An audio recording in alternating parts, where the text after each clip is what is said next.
What about you? What trades do you think the Mets should make going into this season? Funny enough, I think Jerry and I are on a very similar page here. I'm going pretty much top of the line as far as left-handed relievers. I'm going for Josh Hader.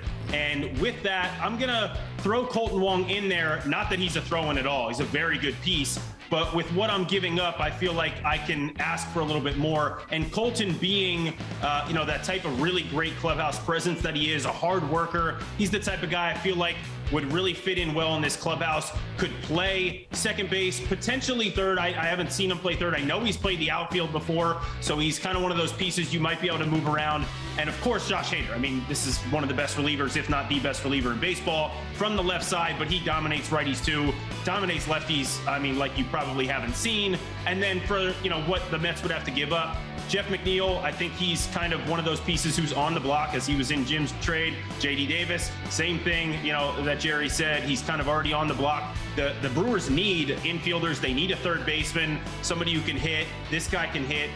Then you give up, obviously, a really big prospect in Ronny Mauricio. It's not something I want to do, but knowing that he's not going anywhere, at least at short with Lindor there, I'm not a fan of trying to move a young guy like that around anyway. So I feel like I'm going to have to give him up at some point.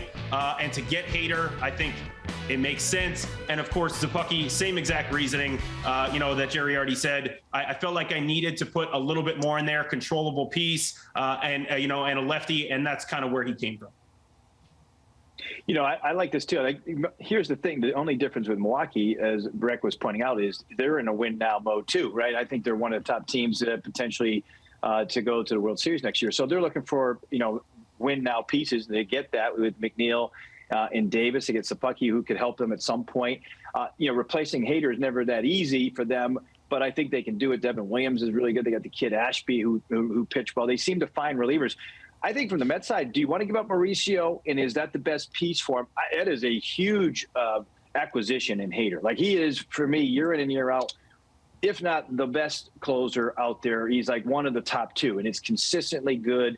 You're going to have him for 2 more years. I love grabbing him, and it's a sneaky little move adding Wong in there too. I like Kolten Wong a lot. He upgrades you offensively, defensively. He's established as a second baseman. He's an on-base guy.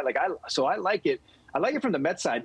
I would give up Mauricio. He's the one guy of the top prospects I would give up because of the fact that Lindor's already there for the long term. And, Mauricio reminds me a little bit of what we used to say about Rosario, in that sense that he's a little bit more of a free swing type of guy, doesn't have a good idea of the strike zone yet. He's still young, and I think he'll learn it.